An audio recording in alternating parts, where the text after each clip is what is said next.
নমস্কার। কবি ডাক্তার রামপদ মণ্ডলের কবিতা স্বামী বিবেকানন্দ। যাহার শিক্ষায় যুব সমাজ পেলেন জ্ঞানের আলো, তাহার শুভ জন্মদিনে বিবেক আলো জালো।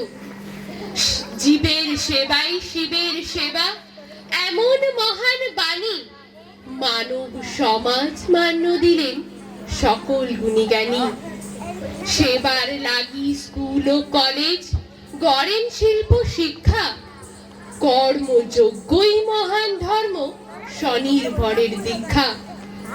যুব সমাজ জাগলে পরে দুঃখ যাবে দূরে, ছেলে মেয়ের অবাধ শিক্ষা প্রসার বিশ্ব জুড়ে।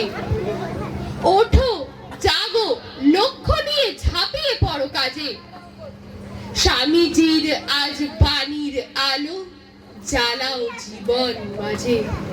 নমস্কার।